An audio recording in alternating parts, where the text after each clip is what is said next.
¿Me escuchan? ¿Están todos ahí? ¿Me escuchan bien? Sí, buenos días. ¿Cómo están? Buenos días. Soy el licenciado José Mesía, tecnólogo médico. Hoy día vamos a hablar sobre lo que es la microbiología. Algo general, para que puedan entender.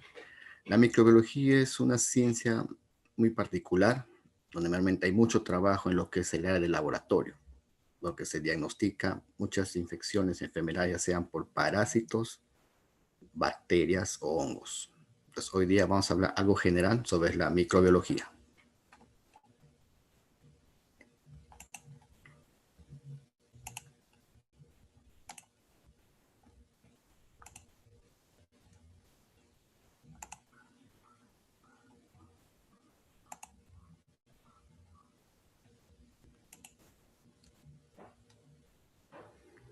¿Se ve la presentación? Sí, sí se ve. Sí se ve. Ok, perfecto.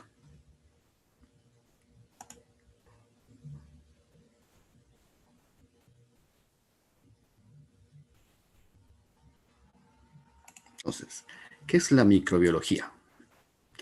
La microbiología se puede decir que es el estudio de microorganismos y organismos pequeños que pueden producir cierta enfermedad al organismo. Entonces, para definir sobre la base de su etimología como la ciencia que trata de los seres vivos muy pequeños, concretamente de aquellos cuyo tamaño se encuentran por debajo del poder resolutivo del ojo humano. Son muy pequeños, mayormente para trabajar con los microorganismos se utilizan los microscopios. Esto hace que el objeto de esta disciplina venga determinando por la metodología apropiada para poner en evidencia y poder estudiar a los microorganismos. Precisamente, el origen tardío de la microbiología con relación a otras ciencias biológicas y el reconocimiento de las múltiples actividades desplegadas por los microorganismos, hay que atribuirlos a la carencia durante mucho tiempo de los instrumentos y técnicas pertinentes. Muy bien, ahora vamos a ver. Actualmente sabemos que los microorganismos se encuentran en todas partes, pero hace poco, antes de la invención del microscopio, los microorganismos eran desconocidos para los científicos. No se conocía sobre los microorganismos. Miles de personas morían en epidemias por causas que no se conocían. El deterioro de los alimentos no se podían controlar siempre y muchas familias enteras morían debido a que no existían vacunas ni antibióticos disponibles para combatir las infecciones. Con la invención del microscopio en el siglo XVII, comienza el lento despegue de una nueva rama del conocimiento inexistente hasta entonces. Entonces, en la época que todavía no se conocía nada del microscopio, no se conocía nada de los microorganismos, mucha gente moría.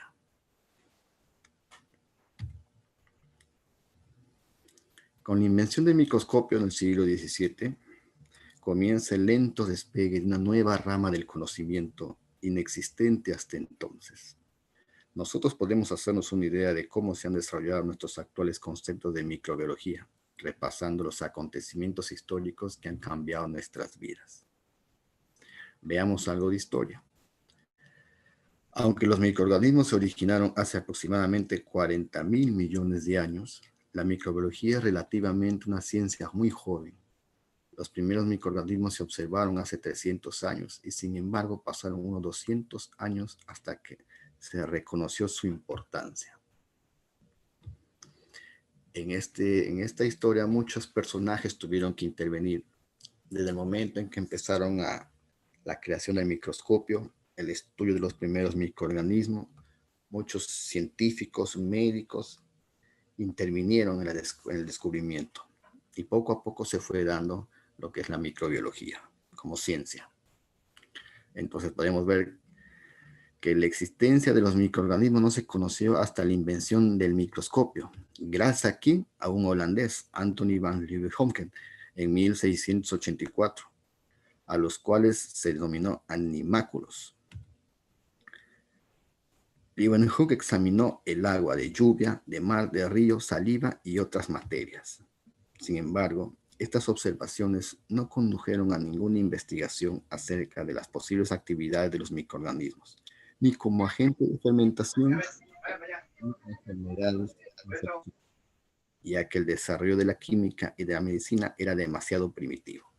Entonces, Anthony van Leeuwenhoek, si bien descubrió los microorganismos con un pequeño microscopio inventado, no ayudó mucho en la ciencia en ese momento, porque el desarrollo de la química y la medicina era demasiado primitivo. Y ahí vino el inglés Robert Hooke, usando esos microscopios compuestos ya mejorados a los que Anthony había descubierto, había logrado hacer. Robert Hooke usó microscopios ya compuestos y pudo ver la descripción de los hongos filamentosos en 1667 y también pudo descubrir la estructura celular de las plantas, acuñado el nombre o término de células. Él le puso el término de células, Robert Hooke. Pero el trabajo con microscopios compuestos aplicados al estudio de los animáculos languideció durante casi 200 años. Debido a sus imperfecciones ópticas, no se veían muy bien en el microscopio, hasta que en 1830 se desarrollaron los lentes acromáticos.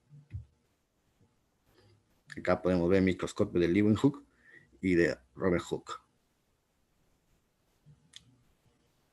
Realmente en ese tiempo no sé cómo pudieron observar con esos microscopios, pero en fin.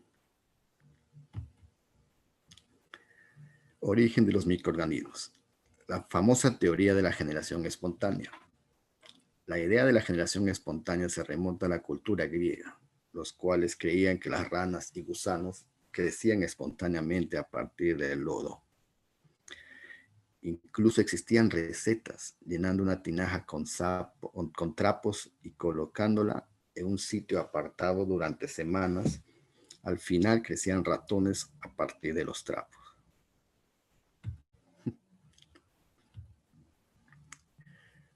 En el siglo XVII, el italiano Francesco Redi demostró en 1668 que los gusanos encontrados en la carne podrida eran las larvas que provenían de los huevos. Carne las moscas, y no el producto de la generación espontánea. Sin embargo, una cosa eran los huevos de mosca y otra los microorganismos, que solo se podían ver con la ayuda del microscopio. En 1745, John Needham hirvió trozos de carne para destruir los organismos persistentes y los colocó en un recipiente abierto. Al cabo de un tiempo, observó colonias de microorganismos sobre la superficie y concluyó que se generaban espontáneamente a partir de la carne. En 1769, Lázaro Spallanzani repitió el experimento, pero tapando los recipientes, no apareciendo las colonias, lo que contradecía la teoría de la generación espontánea. Pero Needham argumentó que el aire era esencial para la vida, incluida la generación espontánea de microorganismos, y este aire había sido excluido en los experimentos de Spallanzani. Aquí podemos ver en esa época el gran debate de la generación espontánea entre Needham y Spallanzani. Needham, que era un naturalista inglés, los microorganismos se originan de la materia inanimada. Y Lázaro, científico italiano, repitió el experimento de Needham. Los seres vivientes aparecieron solamente en los frascos que se dejaban abiertos. Eso demostraba que quería decir que habían ciertos microorganismos que necesitaban de oxígeno para vivir. Algunos no, eran anaerobios, que no necesitaban oxígeno, pero habían otros microorganismos que sí necesitan oxígeno, que son los aerobios.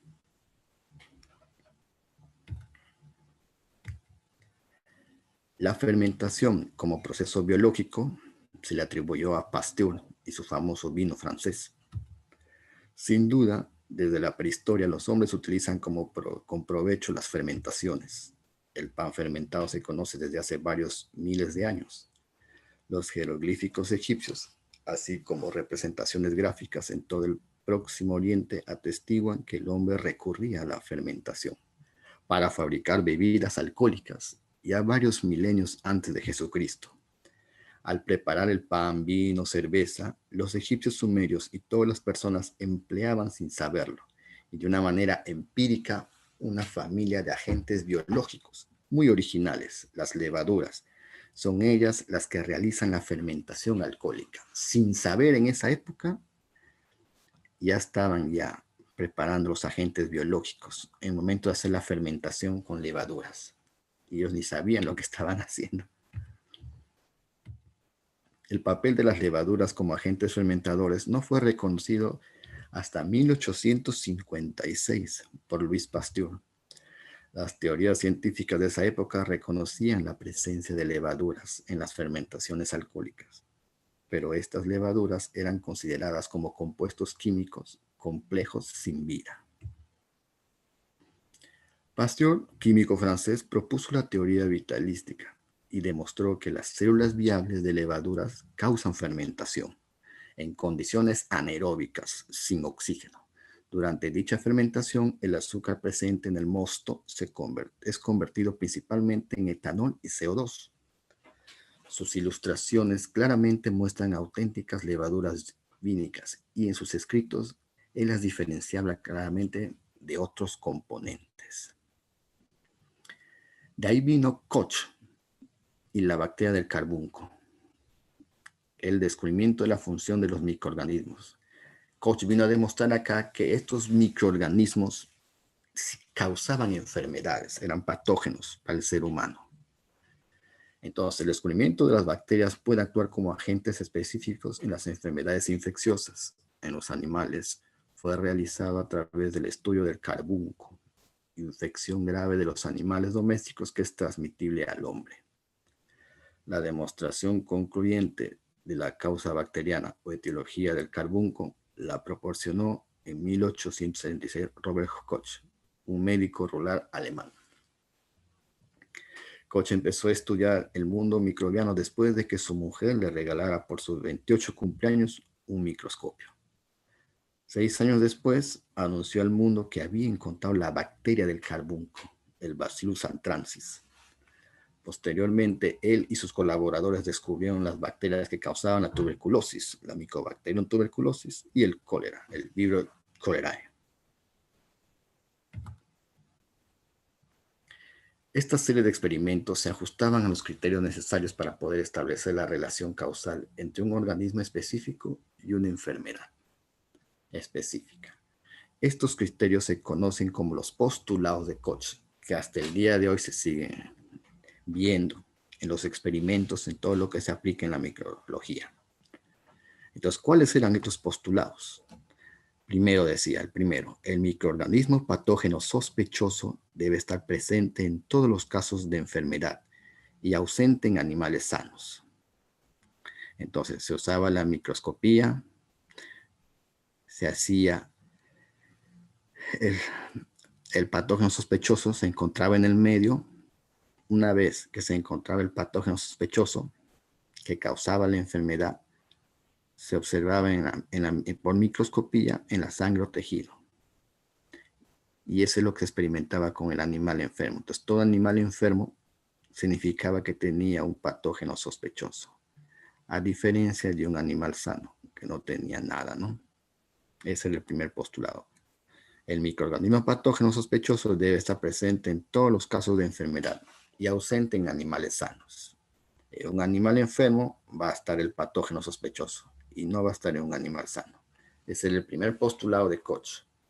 El segundo, el microorganismo sospechoso debe cultivarse en cultivo puro. Entonces, en un cultivo de laboratorio se sembraba y crecía la colonia del patógeno sospechoso. Cuando se sembraba en un cultivo puro. Siembra en medio sólido con muestras de animal enfermo o del sano. No hay microorganismos presentes. Entonces, en un paciente sano no crecía nada. Ese es el segundo postulado. El tercero, las células de un cultivo puro de microorganismos aislados deben causar la enfermedad en animales sanos. Pues así hacíamos el experimento, ¿no? El cultivo del microorganismo que se hacía en un medio, ese microorganismo aislado debía causar enfermedad en un animal sano. Y efectivamente eso es lo que pasaba. Tomabas la muestra del microorganismo que había crecido en un medio de cultivo, lo tomabas y ese microorganismo le hacía daño a un animal sano. Y el cuarto postulado, el microorganismo debe ser aislado y ser idéntico al original. Efectivamente, el nuevo aislamiento en el laboratorio. Se aislaba el microorganismo, se cultivaba en el medio y volvía a crecer el mismo microorganismo. Entonces, esos son los 4 postulados de Koch, con los cuales se trabaja hasta en la actualidad. Más tarde, en 1892, el biólogo ruso Dmitry Ivanovsky obtuvo la primera evidencia de la presencia de agentes de tamaño submicroscópico, demostrada unos pocos años después por un grupo de investigadores, quedando así descubierta una nueva clase de entidades infecciosas, los virus. Entonces, Dmitry Ivanovsky fue el que descubrió en 1892 los virus. Hasta ahí fue un poco de historia. Ahora entramos un poco a hablar de la microbiología, ¿no? Bueno, acá hay un resumen de la historia. Robert Hooke, en 1665, observó el tejido vegetal que estaba formando por celdillas e introdujo el término de célula. Robert Hooke introdujo el término de célula. En el 1673, Edwin Hooke utilizó un microscopio simple. Fue el primero en observar los microorganismos. En 1858, Rudolf Virchow, las células vivas procedentes solo de otras células persistentes. Así es, las células vivas proceden solo de otras células persistentes. En 1860, Joseph Lister introdujo el uso de un desinfectante para el lavado de apósitos para controlar las infecciones en el hombre. En 1861, Louis Pasteur se encuentra microorganismos en el aire en cualquier parte y proporcionó pruebas de la biogénesis. En 1865, Louis Pasteur demuestra la relación causal entre microorganismo y enfermedad. En 1876, Edward Jenner demostró que al inocular viruela de vaca en el hombre se produce inmunidad a la viruela.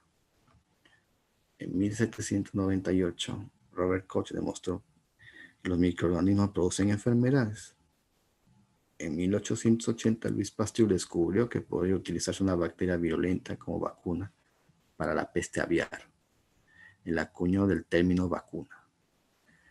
En 1910, Paul Ehrlich introdujo el uso de un compuesto arsenical llamado Salvarsan para el tratamiento de sífilis.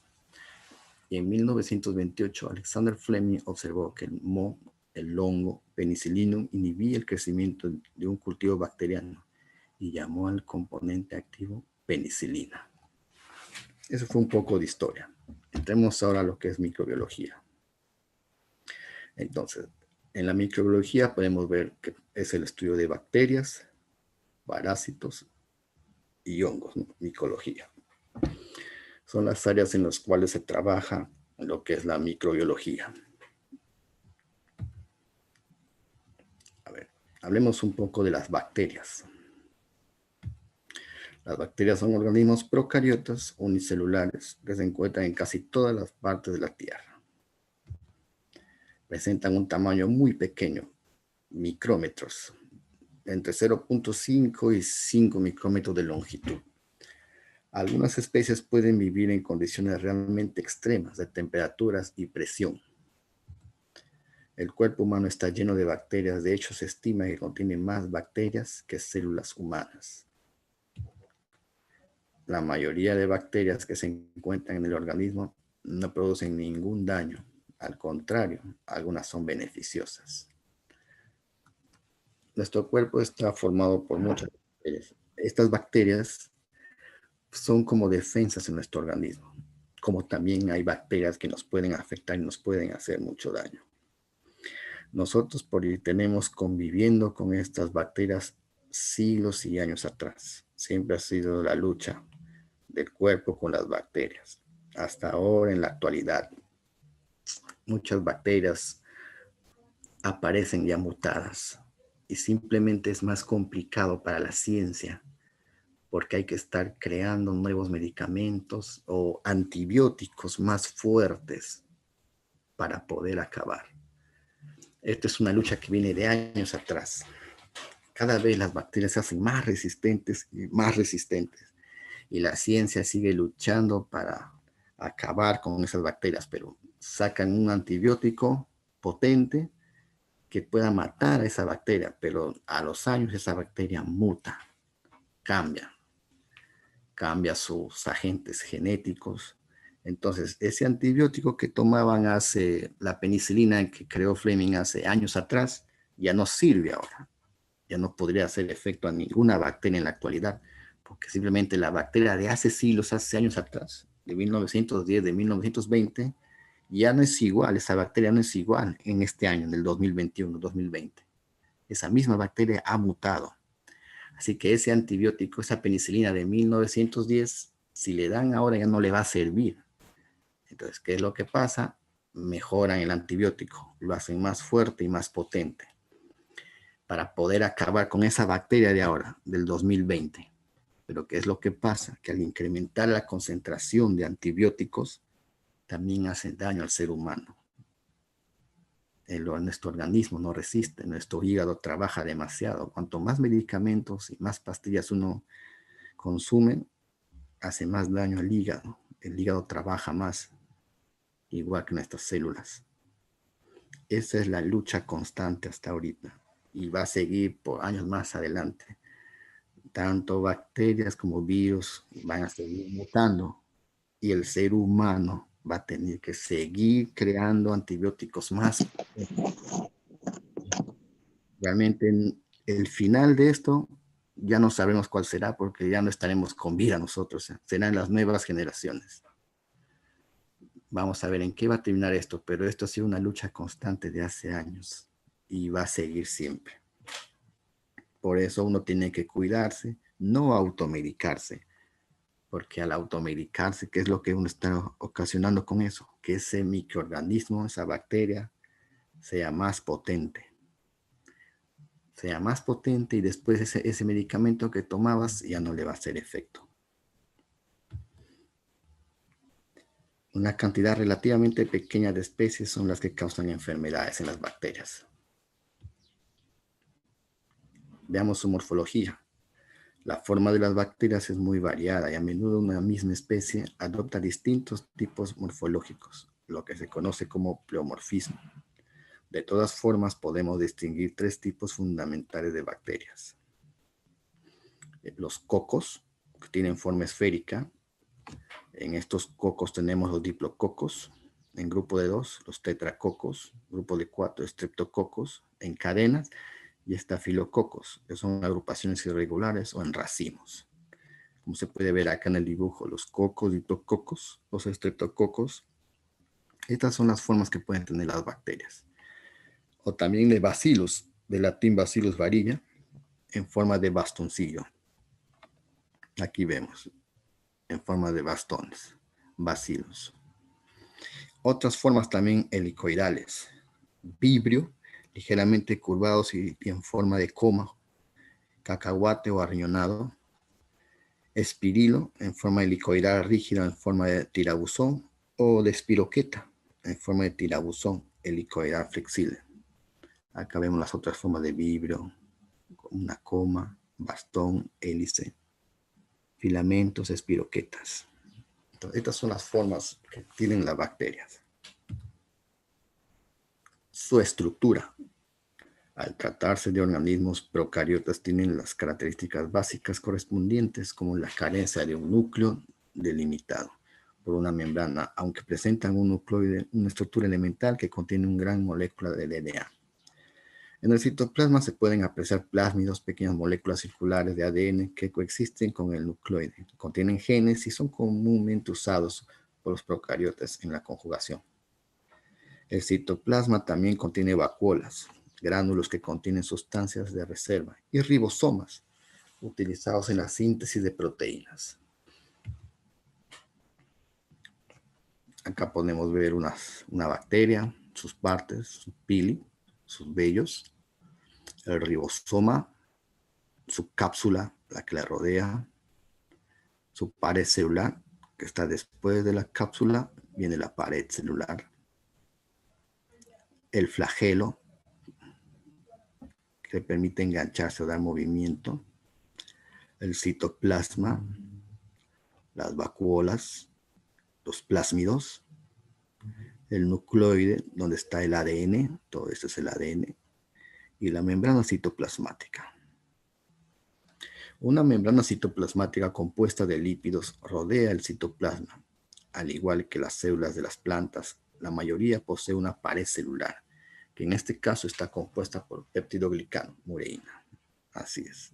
Acá podemos ver la pared celular de la bacteria, que es todo esto lo verde. Y esta pared está compuesta por peptidoglicano. La mayoría de bacterias presentan además una segunda membrana lipídica, que es la membrana externa, rodeando la pared celular. Acá podemos ver la membrana externa, que es este negro de acá. Ahora, el espacio comprendido entre la membrana citoplasmática y la pared celular, o la membrana externa, se denomina espacio periplasmático. Algunas bacterias presentan una cápsula y otras son capaces de desarrollarse como endosporas, estados latentes capaces de resistir condiciones extremas. Así es, no todas las bacterias van a tener cápsula. Algunas tienen cápsula, otras no. Entre las formaciones exteriores tenemos los flagelos y los pílinos, que le van a dar el movimiento o que se puedan enganchar en la célula, esta bacteria. Ahora, una bacteria que es gran negativa y otra que es gran positiva. ¿Qué llamamos gran? Gran llamamos a la coloración para diagnosticar el tipo de bacteria. Si es bacteria gran negativa o gran positiva. Es una coloración que usamos en el laboratorio.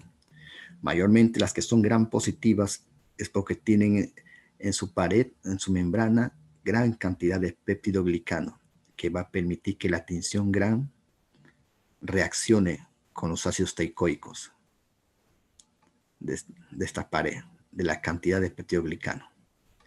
Y las que son gran negativas es porque tienen un espacio pequeño, no tienen mucho peptidoglicano. Entonces existen dos diferentes tipos de pared celular, las gran positivas y gran negativas. Estos nombres provienen de la reacción de la pared celular de la tinción gran, un método tradicionalmente empleado para la clasificación de las especies bacterianas. Las bacterias gran positivas tienen una pared celular gruesa, como podemos ver acá, llena de peptidoglicano.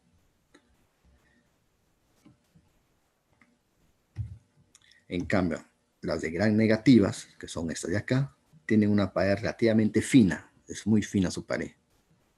Consiste en pocas capas de peptidoglicano, como podemos ver acá, son pocas capas de peptidoglicano, rodeada por una segunda membrana lipídica, así es, una membrana externa, que es la que rodea este peptidoglicano, que contiene lipopolisacáridos y lipoproteínas, como podemos ver acá, lipopolisacáridos y lipoproteínas. Entonces, esa es la gran diferencia entre una gran negativa, una bacteria que tiene gran negativa es porque su pared es relativamente fina. Es una membrana externa fina. Es una gran negativa. Y una gran positiva es que tiene una pared más gruesa de peptidoglicano. A eso llamamos bacteria gran positiva. O sea, la diferencia va a ser en la estructura de la bacteria. ¿En qué consiste la tinción gran? Tinción gran. En el paso 1, la tinción de frotis. Previamente fijado al calor con cristal violeta durante 1 minuto, todas las células se tienen de color azul violeta. De ahí le añadimos Lugol y lo dejamos actuar por 2 minutos. Todas las células siguen de color azul violeta.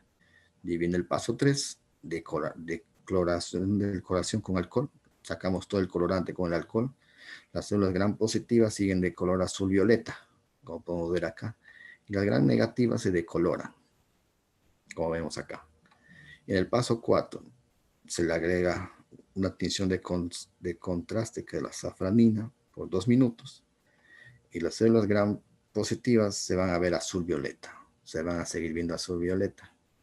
o si no, con el contraste de la safranina, las gram negativas, que se vuelven rosas o rojas, como podemos ver acá.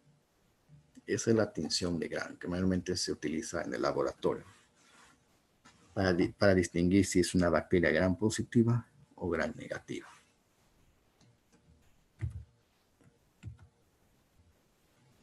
Como podemos ver acá, las gram positivas, una pared más gruesa de peptidoglicano, y las gram negativas, una pared delgada y su membrana externa.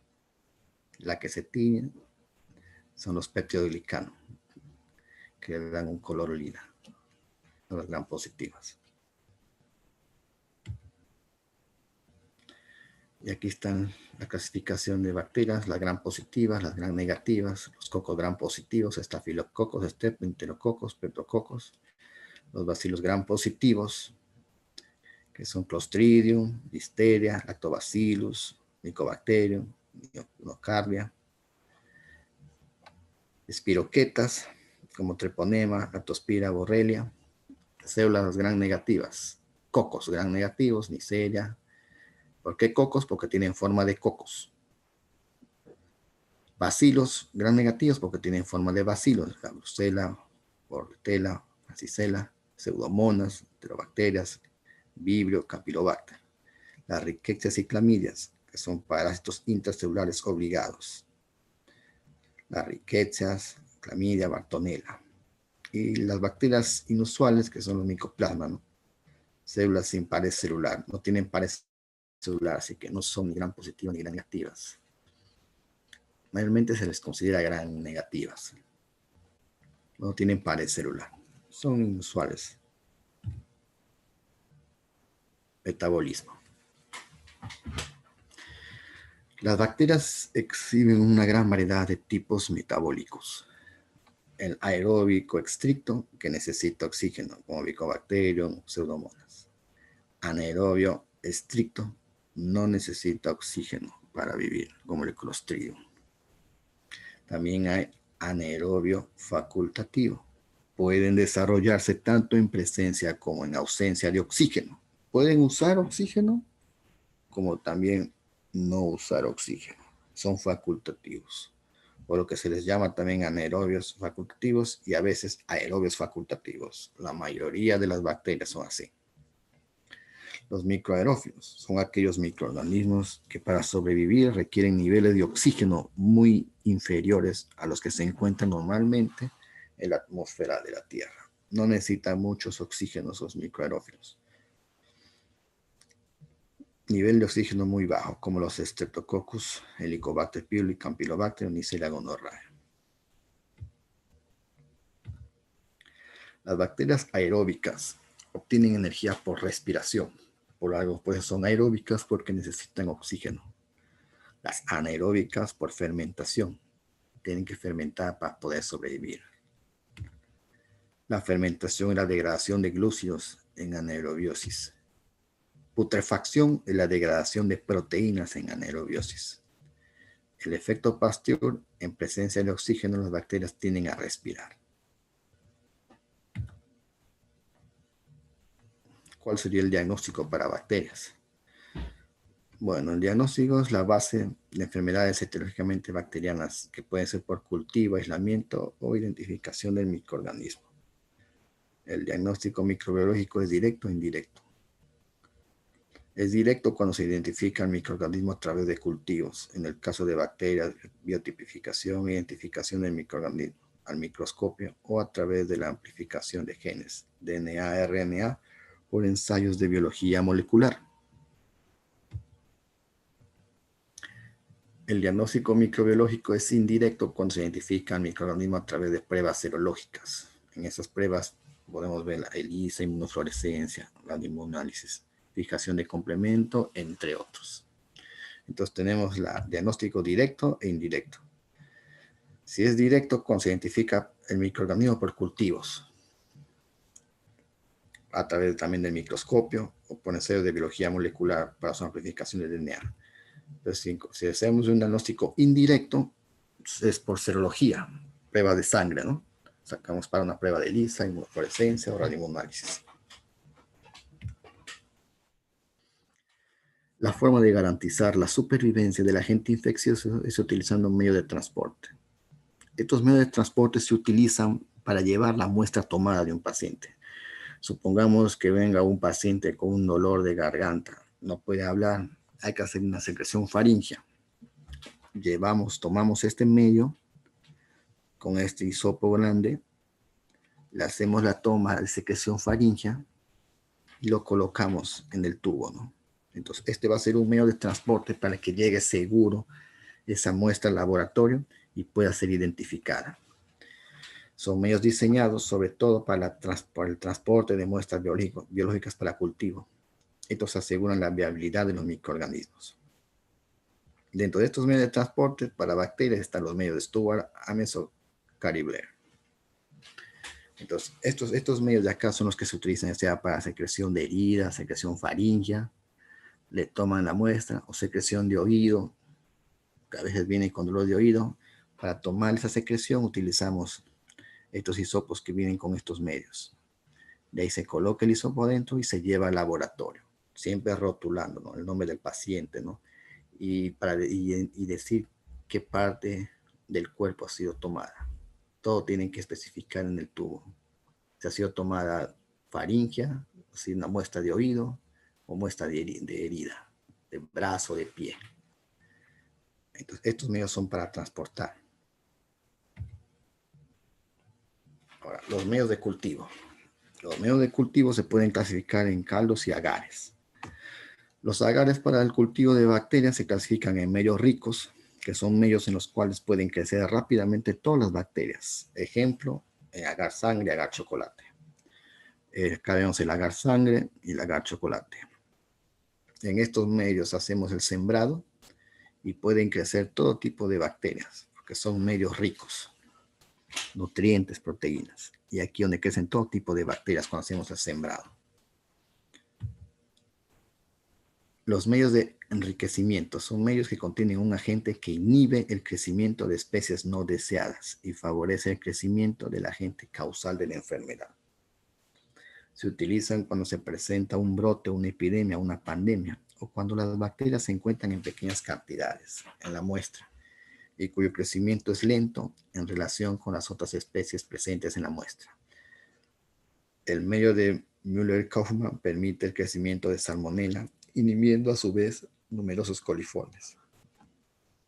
Si hay una muestra de heces y lo sembramos en este medio solamente va a crecer lo que queremos encontrar, que es Salmonella. Las otras bacterias que pueden crecer no van a ser inhibidas.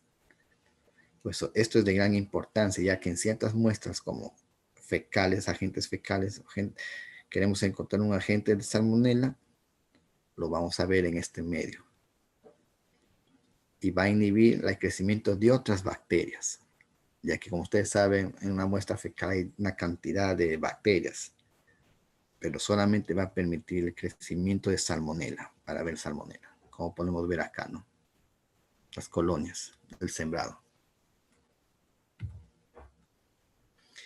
Medios de cultivo selectivos. Estos medios no permiten el crecimiento de bacterias gram positivas debido a su contenido de antibióticos o colorantes. Estos medios como leucina azul de metileno, McConkey, Salmonella shigella o agar verde brillante, que no va a permitir el crecimiento de bacterias gram positivas, como podemos ver acá, ¿no?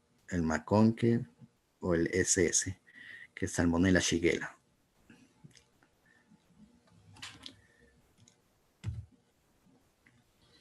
También tenemos medios de cultivo diferenciales. Son medios de cultivos que permiten diferenciar entre bacterias lactosa positiva y lactosa negativa. Debido a que contienen lactosa y el indicador de pH permite distinguir entre bacterias que metabolizan la lactosa, como E. coli, y bacterias que no la metabolizan, como Salmonella. Entonces, estos cultivos diferenciales va a permitir diferenciar entre bacterias que degradan o no degradan lactosa, ya sea glucosa, sacarosa, lisina, citrato o urea. Entonces, hay bacterias que sí degradan glucosa, este medio va a cambiar de color. El medio lía degradan lisina, también cambia de color. Citrato, si degradan citrato, también este medio va a cambiar de color. Y así nos va a ayudar a diferenciar. Otros medios diferenciales son los que se utilizan para realizar pruebas bioquímicas, como podemos ver acá. El TCI, hierro triple azúcar, agar de hierro lisina, lía, indol nitina, mio, citrato, entre otros. Estos son los medios diferenciales para diferenciar la bioquímica de las bacterias. Entonces acá sembramos cada bacteria, sembramos una bacteria en estos medios y aquí vamos a ver en cuál cambia de color. Porque cada medio tiene un componente en la cual la bacteria va a degradar, ya sea la urea, el TCI tiene glucosa, lactosa, el lía tiene lisina.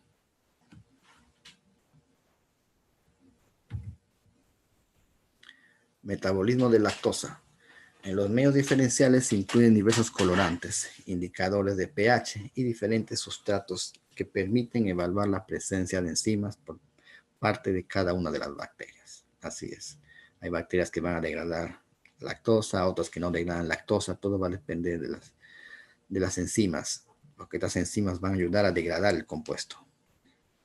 Esto nos va a hacer diferenciar qué tipo de bacterias estamos viendo. ¿Cómo hacemos la siembra en una placa? La placa de agar se divide en 4 partes. Se deposita con el asa en un extremo de la placa de agar. 1. A partir de este punto se estría en zigzag, como una estría abierta, como podemos ver acá. Tomamos el punto para comenzar de esta zona y empezamos la siembra en zigzag. Punto 1. De ahí el segundo punto en zigzag. El tercero igual en zigzag. Y de ahí el cuarto.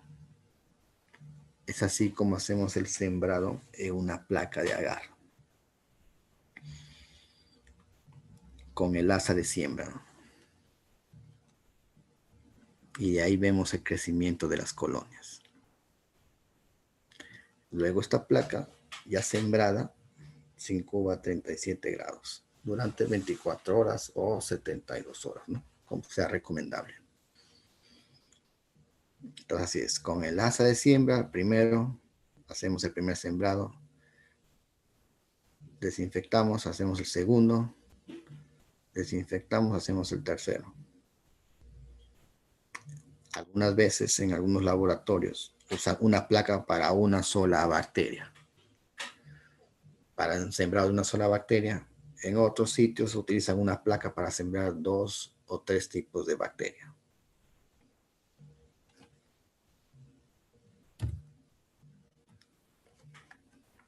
Es siembra en tubo de agar tendido o pico de flauta, como se le conoce, ¿no? El cuello del tubo debe flamearse antes y después de sembrarse. Entonces esteriliza el asa, se toma la muestra que ha crecido en la placa, la muestra aislada de la bacteria, lo sembramos en el agar tubo. Se siembra por estría en tubo con un medio inclinado. Se inclina el tubo en un agar nutritivo y se siembra. Siempre la tapa, el borde del tubo, hay que flamearlo para que no se contamine.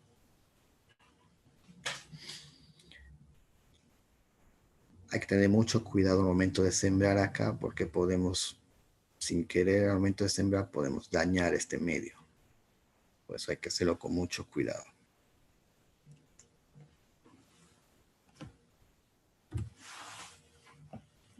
Siembra por picadura. El inóculo se introduce con un asa bacteriológica recta hasta el fondo por picadura del medio. En un solo movimiento se debe tener cuidado en hacer el mismo trayecto de entrada y de salida. Entonces, esta asa termina en punta. Se desinfecta el asa, se coloca, se clava en medio del agar, del tubo, pero no hasta la base, un poco antes de la base, se mete y se saca. Una sola puesta es, lo metes hasta la mitad y de ahí lo sacas. Y queda marcado. Ese es siembra por picadura. Otro tipo de siembra. Siembra en superficie y picadura. Igual, introduces el lazo de punta hasta la mitad más o menos, antes de la base, no debe llegar a la base. Lo retiras y en la superficie haces una pequeña ondulación, como se ve acá en la foto. Entonces, introduces el asa, lo sacas despacio y acá en esta superficie ya haces una pequeña ondulación y retiras. Es otra forma de siembra.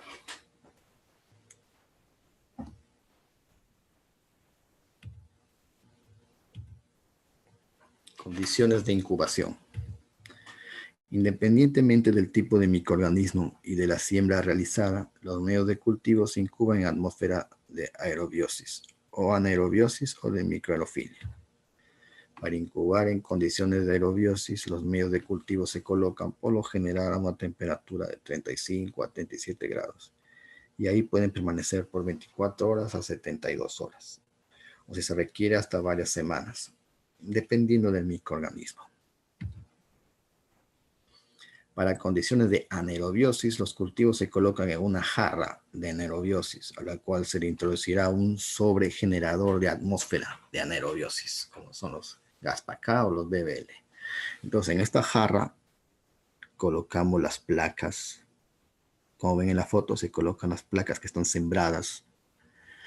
Cerramos, pero antes de cerrar, colocamos estos sobres que generan una atmósfera anaeróbica, que lo que van a hacer, van a sustraer todo el oxígeno. Entonces, al momento de poner estos generadores de atmósfera, estas placas, adentro de la jarra, lo tapamos. ¿Qué van a hacer? Estas placas van a absorber todo el oxígeno para darle un ambiente de anaerobiosis. Entonces, ahí no va a haber oxígeno para nada. La jarra que contiene los medios de cultivos, esta se puede colocar a 35 grados.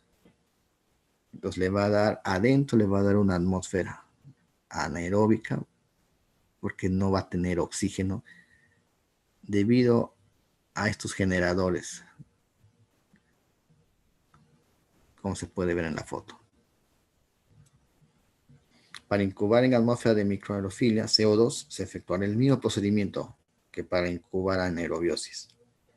La diferencia es que el sobre introducido será específico para generar una atmósfera de microaerofilia, porque son dos tipos de sobres. Uno para generar un ambiente de microaerofilia y otro para generar un ambiente de anaerobiosis. Son dos sobres diferentes. El Camping Pack va a ser para microaerofilia y el BB Glass Pack para retirar todo el oxígeno. Entonces se agrega adentro de la jarra y eso va a retirar todo el oxígeno.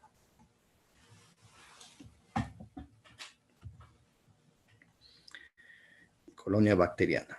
Las bacterias se dividen por fisión binaria, dando lugar una bacteria a una colonia bacteriana. Posterior a la incubación, puede ser 24 a 48 horas, se observan colonias a las cuales se les evalúa su característica como tamaño, forma, coloración, elevación, borde, superficie o consistencia. Se puede ver su viscosidad, membranosa o quebradiza. Estudio microscópico de las bacterias. El siguiente paso es la observación de las bacterias al microscopio.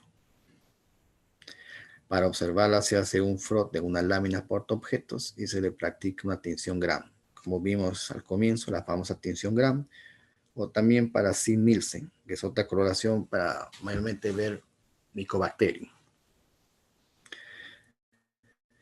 El frote con tinción. En este tipo de estudio microscópico se puede apreciar la morfología del microorganismo, los cocos, los bacilos, la forma espiral. La tinción informa si se trata de una bacteria gram positiva, gram negativa o ácido alcohol resistente, si presenta gránulos metacromáticos o esporas.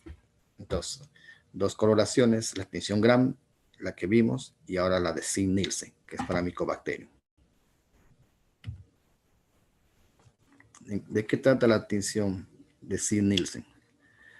Se cubre la preparación fijada y seca con fucsina, fenicada y calentar suavemente hasta que la fucsina emita vapores sin que hierva. Repetir 3 veces en un tiempo máximo de 5 minutos. Dejar enfriar a la laminilla, se retira el colorante y lavar con agua corriente. De ahí decolorar con alcohol hasta que las partes más finas queden incoloras. Lavar con agua corriente.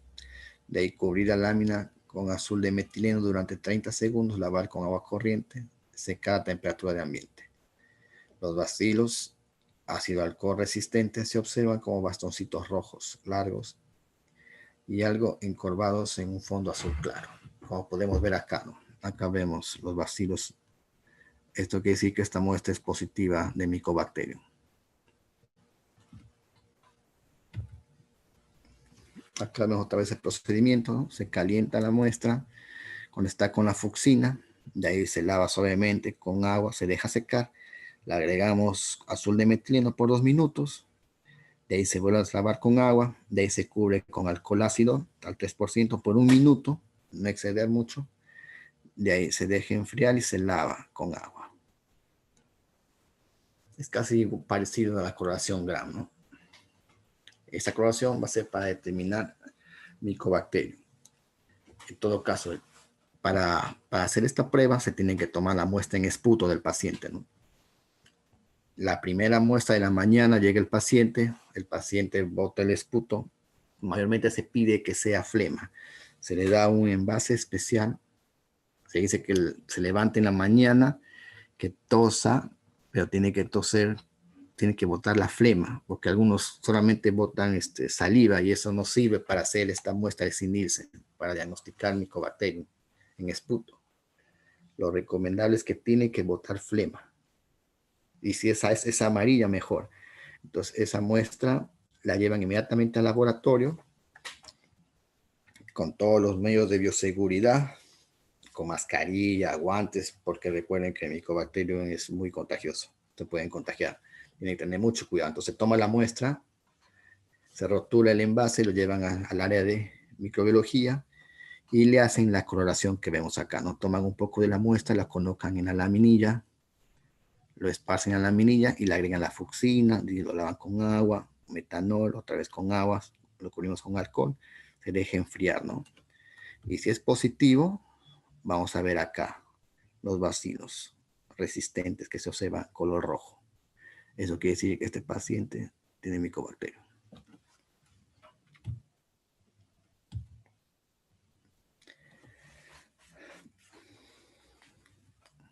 Hasta ahí todo bien. ¿Me escuchan? ¿Todo bien hasta ahorita? ¿Se encuentran ahí? Sí, Sí, sí se todo claro. escucha. Ok, Todo perfecto. claro. Todo bien, todo bien. Muy bien. Ahora entremos a ver algo un poco de parásitos. La parasitología médica es el estudio de los parásitos que causan enfermedades al ser humano. En el laboratorio se pueden llevar a cabo exámenes de helmintos, que son los gusanos grandes que se observan a simple vista. Acá podemos ver cómo se ve en el microscopio, ¿no? Algunos parásitos, Diflubothrium, la tenia, Ascaris lumbricoides, Enterobius vernicularis, Angiolistomas, Trichura trichuri. Estos son los parásitos que se pueden ver por microscopio.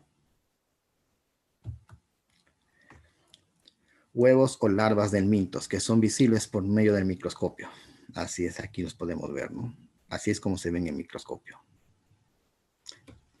Entonces se toma la muestra de heces, por eso mandamos a un paciente para que se haga muestra de heces parasitológicos, seriado, ¿no? 3 muestras, 3 envases. Es una por día. Porque normalmente en una muestra por día a veces no se encuentra nada. Porque hay doctores que a veces prefieren ya una muestra, un envase para una muestra de heces, pero a veces en esa muestra no se encuentra nada. Por eso lo recomendable es que sean 3 muestras. Le tienen que dar 3 envases y es una muestra por día. Y las que le tienen que llevar una por día al laboratorio para poder diagnosticar y poder ver estos huevos o larvas de helmintos.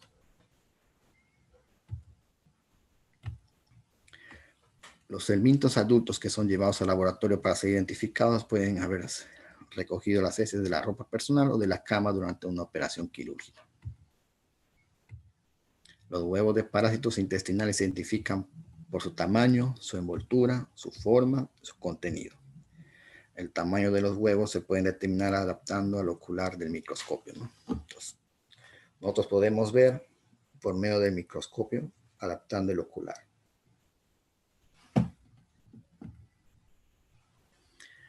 Amebas flagelados y ciliados.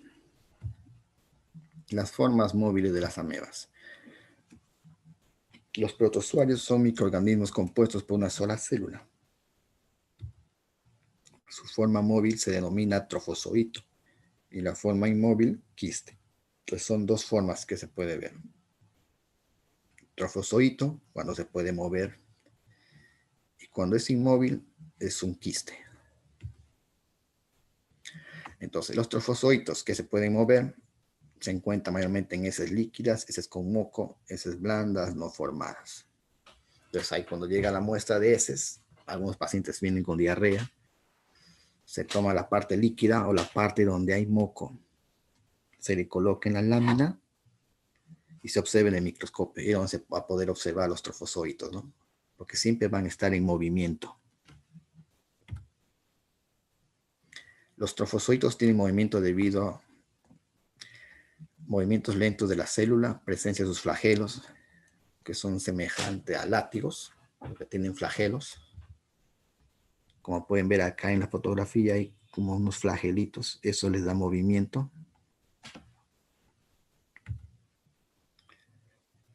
Presencia de cilios, que son pelos numerosos y cortos que están en su alrededor. Todo eso les da movimiento a los trofozoitos. Los trofozoitos se clasifican en amebas sin flagelos, sin cilios, flagelados con flagelos, ciliados con cilios. Amebas. Una ameba puede ser una entamoeba histolítica, ¿no? De 12 a 35 micras de tamaño. Forma. En movimiento se alarga y cambia de forma. Si no está en movimiento es redonda. Su movilidad se mueve en una sola dirección, ayudado por un pseudópodo que le hace avanzar, como vemos acá en la foto. La entamoeba coli, tamaño de 20 a 40 micras, forma ovalada alargada, movilidad frecuentemente inmóvil, no se desplaza con lentitud emitiendo pseudópodos. La Giardia lambia, tamaño de 10 a 18 micras, forma, vista frontal periforme en forma de pera, vista lateral en forma de cuchara. Su movilidad se desplaza hacia adelante con pequeños saltos o bien dando giros. Contenido, presenta dos grandes núcleos ovalados, como se ve en la foto, son pocos visibles. Flagelados porque tienen flagelos. Trichomonas hominis, tamaño de 10 a 15 micras, forma oval, con dos polos adelgazados, núcleo difícil de identificar, flagelos generalmente 4, movilidad gira y parece vibrar. Como vemos acá en la foto, sus flagelos, lo que le da movimiento. Los ciliados, Balathidium coli, tamaño 50 micras, mayor que un huevo de Ascaris, forma oval con un polo más redondo que el otro, cilios cubiertos por cilios pequeños que se mueven, núcleo asemeja la forma de un riñón junto a otro núcleo pequeño y redondo, parece que tuviera una boca en un citostoma que se encuentra en diversos materiales, como podemos ver acá. Su movilidad se desplaza con rapidez en una dirección. A veces se mueve en círculos, el Balathidium. Estos son los ciliados. Formas quísticas, son formas casi parecidas, ¿no? Son pequeñas formas inmóviles, solo que no se mueven y son resistentes de ciertos protozoarios intestinales. Pueden tener uno o varios núcleos. Los quistes por lo general se encuentran en heces blandas o formadas. Se pueden observar como glóbulos transparentes de envolturas definidas. En la misma muestra se pueden encontrar quistes de especies diferentes. En una misma muestra de esas, a veces encontramos varias formas de quistes, varios quistes de diferentes especies. Ahora vemos los quistes de amebas. En la entamoeba histológica, pero esta vez en forma de quiste, 12 a 15 micras, forma redonda.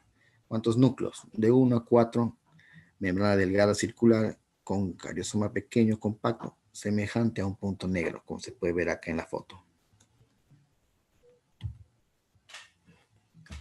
Entamoeba coli, tamaño de 12 a 20 micras, forma redonda o ligeramente oval. Núcleos de 1 a 8 de membrana irregular, engrosada en algunas partes, no forma un círculo perfecto. Acá podemos ver, puede tener 1 o 8 núcleos. Acá parece que tiene 2, 4, 5 núcleos. Entonces el entamoeba en quiste.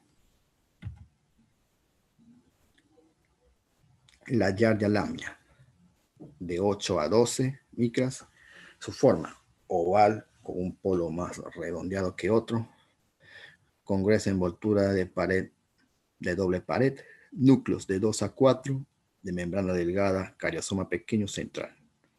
Acá podemos ver, tiene uno y se ve acá otro núcleo, 2 núcleos.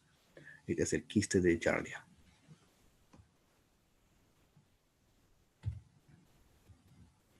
Balatidium coli, tamaño de 50 a 70 micras, forma redonda, núcleos, uno semejante a un riñón y otro pequeño que asemeja a una mancha gruesa, como se ve acá en la foto.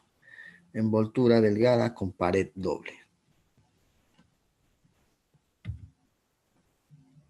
Examen directo de heces.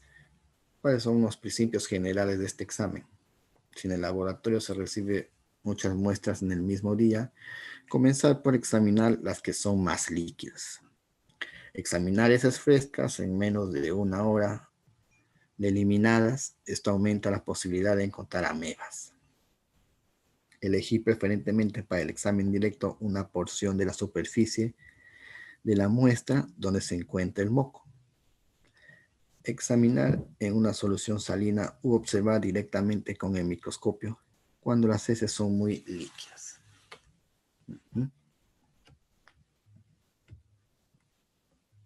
En las heces líquidas, los depósitos de moco frecuentemente contienen grupos numerosos de Giardia lamblia. Ahí están mayormente las giardias, cuando hay moco, mayormente en muestras diarreicas, donde se encuentran los quistes de Giardia. El examen de huevo de oxiuros, método de la cinta adhesiva, o más conocido como el test de Graham. Ese es para encontrar los famosos oxiuros, enteroides vermicularis. Afectan frecuentemente a los niños. Sus huevos se recogen de los pliegues de la piel que rodea al ano, con una cinta adhesiva, un cinta scotch, que es lo que se usa, preferentemente en la madrugada, porque raras veces se hallan en las materias fecales. Entonces, normalmente a veces los niños están que se rascan atrás en el medio de la nalga. Esto quiere decir que puede ser que tenga huevos de oxiuros. Entonces, en la madrugada, en el laboratorio le van a dar una lámina. Esta lámina va a tener un scotch pegado. Entonces, al niño se le levanta en la madrugada, 4 o 5 de la mañana, se retira ese scotch y ese scotch se pasa alrededor del ano del niño. Se pega el scotch, se pega y se saca alrededor del ano del niño. De ahí ese scotch es regresado a la lámina. Lo vuelven a pegar a la lámina y esto lo llevan al laboratorio. Entonces, obtenida la muestra por el método de la cinta adhesiva que queda lista para mirar en el microscopio. Se ven en el microscopio y se van a ver estos huevecillos de oxiuros. Esto es lo que se ve en la lámina. Si es positivo. Si no tiene nada, no se va a ver nada.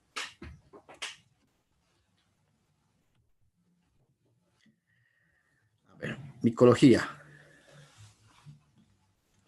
Hongos. Los hongos son organismos eucariotas y cada uno tiene al menos un núcleo y una membrana nuclear, un retículo endoplasmático, mitocondria y un aparato secretor. Muchos son aerobios obligados o facultativos.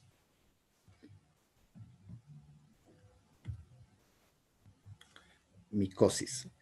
Son las infecciones producidas por hongos. Muchos de estos organismos patógenos son exógenos y su hábitat natural se sitúa en el agua, la tierra y los restos orgánicos. La micosis que aparecen con la máxima incidencia, como son las candidiasis o dermatofitosis, son causadas por hongos que forman parte de la flora microbiana normal, aunque están muy adaptados a sobrevivir en el hospedero humano. Mayormente esta micosis, todos estamos ahí al riesgo de sufrir una micosis, ¿no? Todo va a depender del grado de limpieza que tengamos, ¿no? Si nos lavamos las manos, si nos bañamos constantemente, ¿no? Si no tenemos una limpieza diaria, entonces el pH del organismo empieza a cambiar del cuerpo y empiezan a salir los hongos. Ahí es donde se producen estas enfermedades, como la candidiasis y la dermatofitosis. O también puede ser por un contacto, no sé, tengo contacto con alguien que tiene esta micosis, y por obvio estás a su lado de esa persona, le tocas, le abrazas sin saber, ¿no? También te puede contagiar. Se pueden clasificar la micosis en superficiales, cutáneas, subcutáneas, sistémicas o generalizadas y oportunistas. Muchos sujetos que terminan por mostrar infecciones por oportunistas tienen graves enfermedades primarias y disminución de sus defensas inmunitarias. Sin embargo, la micosis sistémica también aparece en tales enfermos y los gérmenes oportunistas también pueden infectar a sujetos inmunocompetentes. ¿Qué quiere decir? En pacientes con las defensas bajas, o pacientes con cáncer o con VIH, pacientes con SIDA, que tienen las defensas bajas, a mayor probabilidad de que sufran de micosis, ¿no? De enfermedades. Lo que tienen las defensas bajas. Entonces, la micosis superficial es una infección provocada por la invasión de tejidos superficiales, ya sea en piel o en mucosas, como la dermatofitosis o la pityriasis versicolor. La micosis cutánea, infección a tejido cutáneo como candidiasis. Micosis subcutánea, infección por invasión de tejido subcutáneo. Suele ser muy agresiva. Los esporotricosis, como blastomicosis y eomencitoma. Una micosis sistémica, una difusión hematógena del hongo, fungemia e invasión a varios órganos. Algunos son histoplasmosis, paracocitomicosis y coccidiomicosis. Infección oportunista. Cáncer, inmunodeprimidos o diabéticos. Es el caso en candidiasis, criptococosis y aspergillus. A pesar de los grandes avances en el estudio de la micología médica y el uso de antifúngicos o antimicóticos, la incidencia de infecciones es muy elevada. Entonces tenemos estas clases de micosis, ¿no? Superficiales, cutáneas, subcutánea, sistémica y oportunista. La oportunista, como les dije, mayormente se va a dar en pacientes que son inmunosuprimidos, pacientes que tengan cáncer, son diabéticos o pacientes que tengan VIH, SIDA, ¿no? Que están con las defensas bajas. Ahí donde van a aparecer estas infecciones oportunistas. Los hongos al proliferar asumen dos formas básicas, que son la de levaduras y la de mohos. Esta última forma ocurre por la producción de colonias filamentosas multicelulares integradas por túbulos cilíndricos, ramificados llamados hifas, cuyo diámetro varía de 2 a 10 micrómetros. Las levaduras son células únicas, de forma esférica o ovoideas, su diámetro que varía de 3 a 15 micrómetros. Muchas de ellas se reproducen por gemación y algunas especies producen yemas que de manera característica no se desprenden y terminan por alargarse. El paso siguiente en ese proceso produce una cadena de levaduras alargadas llamadas pseudohifas.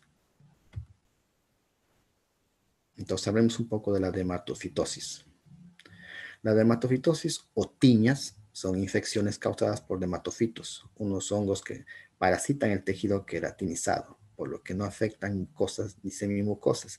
Se clasifican en 3 grupos: trichofitón, microsporum y epidermifotón. Esta dermatofitosis mayormente se encargan de parasitar o comer, en otras palabras, el tejido queratinizado. En ella podemos ver la tinea capitis, que es la dermatofitosis más frecuente en la infancia, sobre todo en niños prepúberes, varones entre 3 y 7 años de edad. La incidencia disminuye en niños pospúberes. Se cree que es debido a una mayor concentración de ácidos grasos fungistáticos en el sebo. Mayormente se da en la cabeza. Ahí es donde ataca la tinea capitis. Como hacemos acá, se toma una muestra. ¿De qué forma? Se hace un raspado ligeramente y se coloca en una lámina portaobjetos. Se lleva al laboratorio para que lo vean por microscopio. O si no, la otra forma también puede ser, se corta un poco de cabello de ese paciente, se saca, ¿no?, con pinza un poco de cabello, se le pone un cinta scotch encima de la lámina y se lleva al laboratorio para poder ser observado. Tinea corporis. La tinea del cuerpo corporis es una erupción cutánea causada por una infección micótica. Por lo general es un sarpullido circular, rojo y con comezón, con la piel más clara en el medio. La tinea recibe su nombre por apariencia. La tinea del cuerpo también está relacionada con el pie de atleta, la tinea pedis, la tinea inguinal, tinea cruris y la tinea del cuero cabelludo, la capitis. La tinea a menudo se propaga por contacto directo de piel a piel con una persona o un animal infectado. Como se puede ver aquí en la foto, ¿no?, como unas ronchas, ¿no?, en los bordes es rojo. Acá también para tomar la muestra, para llevar al área de laboratorio es con una lanceta, raspamos la parte de los bordes de la herida. Los bordes rojos, lo que rodean a la herida, lo raspamos con una lanceta. Eso lo colocamos en una lámina portaobjeto y lo llevamos al laboratorio de microbiología para que vean. Todo es con raspado, despacio, sin provocar mucha herida. Un raspado despacio con lanceta. Onicomicosis. Aunque pueda afectar a las uñas de las manos o de los pies, es más frecuente en pies. Puede presentarse con cambio de coloración de la lámina ungueal o hiperkeratosis subungueal distal.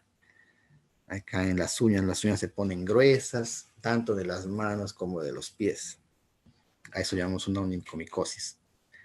Entonces acá lo que se tiene que hacer es, para tomar la muestra, igual el paciente puede ir con un corta uña para poder cortarle con un corta uña. O si no tiene el corta uña, también se le hace un raspado con una lanceta.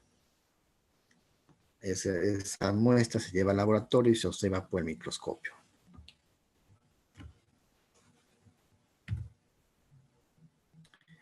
La pitiriasis versicolor. Infección crónica causada por Malassezia furfur, que se presenta en forma de placas de color de la piel o levemente pigmentadas en tronco y zona proximal de extremidades, con una descamación fina y furfurácea, que se hace más evidente con el rascado, signo de la uñada. Los niños pequeños pueden presentar lesiones en la línea de implantación de pelo también. Acá podemos ver la pitiriasis versicolor, son como manchas en el cuerpo. En este caso, para tomar la muestra en este paciente no se hace con raspado, lo que son manchas. O sea, acá lo que se podría hacer es con un cinta scotch, se pasa un cinta scotch alrededor de todas las manchas. Se pega y se saca el cinta scotch. De ahí se regresa a la lámina portaobjetos de cinta scotch, así como para el test de Graham, ¿no? Lo llevan al microscopio para que lo puedan ver en el laboratorio. Normalmente es así como se toma la muestra para pitiriasis versicolor.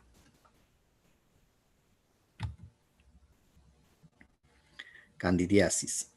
La cándida es un género de hongo unicelular, también llamados levaduras. La especie más significativa por su importancia clínica es Candida albicans, que es un comensal de las mucosas humanas, sobre todo oral, digestiva y genital.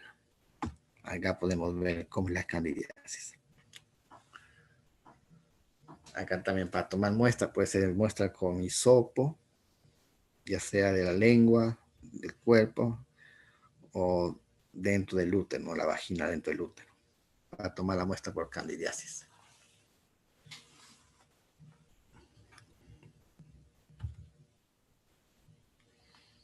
Entonces acá vemos un resumen, la tiña, ¿no? Erupciones en la piel en diferentes partes del cuerpo, especialmente en el cuero cabelludo. En el pie de atleta, enrojecimiento de vesículas y grietas entre los dedos de los pies. La pitiriasis, placas escamosas redondeadas en la piel del tronco y de la espalda. Onicomicosis, micosis en las uñas, pérdida de la cutícula y destrucción de la uña. Candidiasis, puede darse en la vaginal, secreción, picor. Bucal en las placas blancas, cutáneas en la zona axilar o de la inguinal.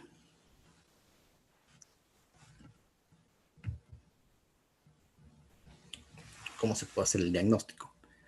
Un examen directo al microscópico con KOH. Las escamas obtenidas por el rascado de las lesiones, tallos pilosos o lámina unguial se colocan sobre un portaobjeto de vidrio y se extienden en forma de una única capa. Se aplican unas gotas de solución de KOH 10-20% que va a ayudar a que esa muestra de hongos esté limpia, sin nada de células que interfieran. Va a permitir que resalte la muestra, ya sea por hifas, sean levaduras. Y después se examina con la ayuda de un microscopio de contraste o un microscopio convencional, ¿no? En el caso de un examen positivo, observaremos levaduras, estructuras filamentosas que corresponden a hifas, ¿no? O la clásica imagen de albóndigas, espaguetis en la pitiriasis versicolor. No permite realizar estudios de sensibilidad a antifúngicos y es necesario un entrenamiento del observador. Así es como se ve en el microscopio, ¿no? Levaduras, algunas hifas. El KOH va a permitir que esta muestra se pueda ver limpia, sin células, que se vea limpia la muestra.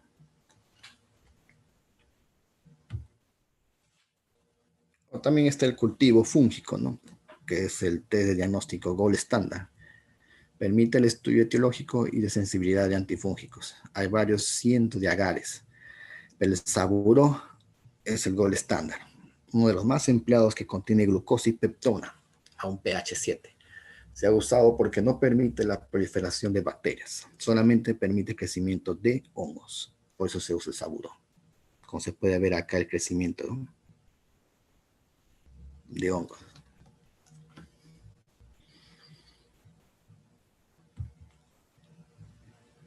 Y bien, eso es todo. A veces la vida no es cuestión de aptitud, sino de actitud. Muchas gracias.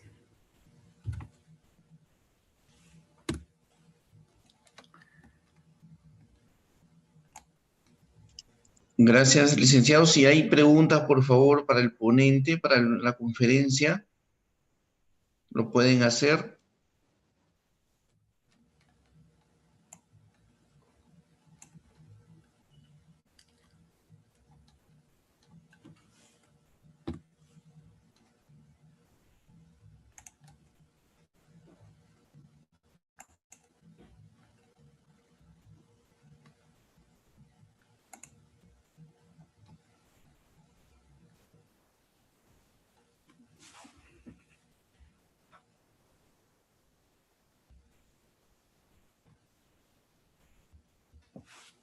Parece que todo ha quedado claro.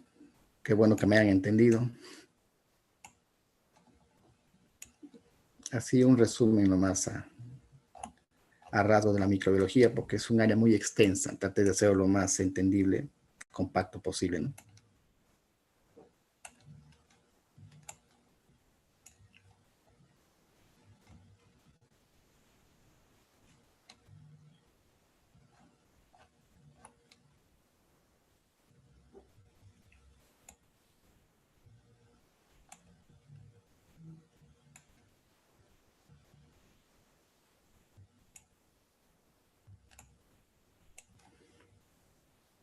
Parece que no hay preguntas. Eso sería todo entonces. Muchas gracias por su asistencia.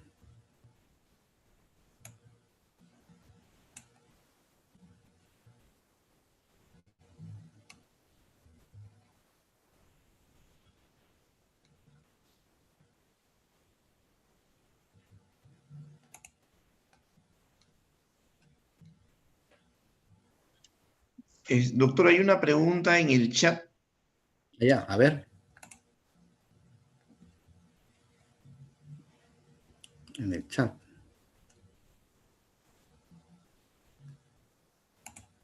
Vamos a ver. Ya. Depende, no todos mueren a una misma temperatura. Hay algunos que mueren a más de 100 grados, otros mueren a 37, otros mueren a menos de 0 grados. No hay una temperatura exacta para decirte que muere un microorganismo. Tienen diferentes tipos de temperaturas. Soy enfermera en la central de esterilización y para matar microorganismos de la temperatura. Depende, o sea, normalmente para matar microorganismos, para desinfectar materiales, es a 121, donde mayormente autoclavamos en laboratorio para desinfectar materiales o esterilizar a 121 grados, más de 100 grados, para matar, para esterilizar las bacterias. Es lo que se trabaja en laboratorio. Más de 100 grados. Mira, muchas gracias, Carmen.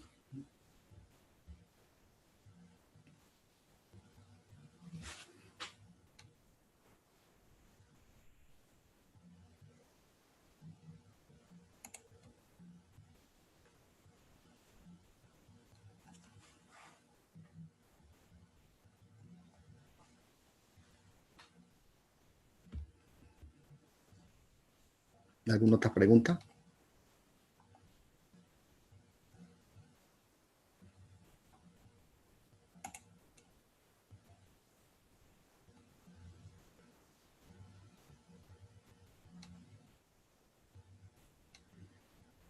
Buen día, lo recomendable para matar virus, en especial al coronavirus.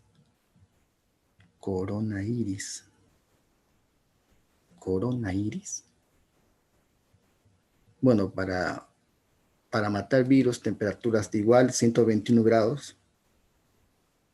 Algunos virus no mueren a temperaturas altas, algunas mueren a temperaturas bajas, bajo cero también. Va a depender mucho del virus. Coronavirus, sí, mayor de 121 grados centígrados. Mayormente para esterilizar sus materiales de trabajo en hospitales o en laboratorio, todos tienen que tener un autoclave, ¿no es cierto? Entonces en el autoclave colocan los materiales y a 121 grados y esterilizan todo, ¿no?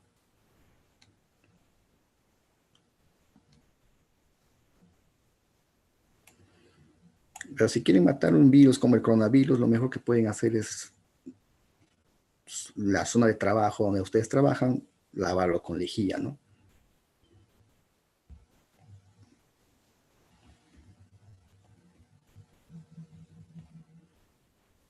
La zona bien esterilizada con lejía y no hay problema. La lejía es muy potente para destruir al virus.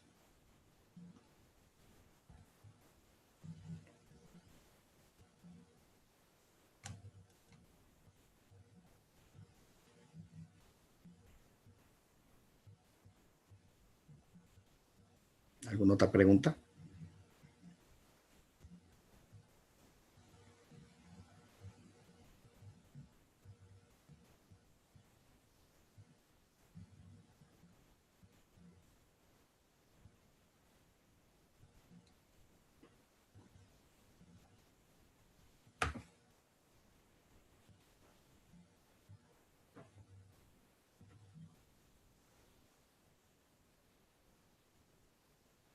¿No hay más preguntas?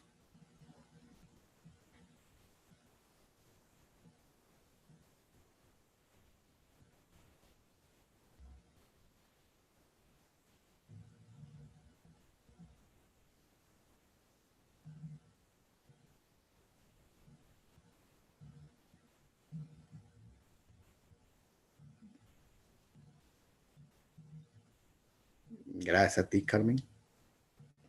¿Alguna otra pregunta?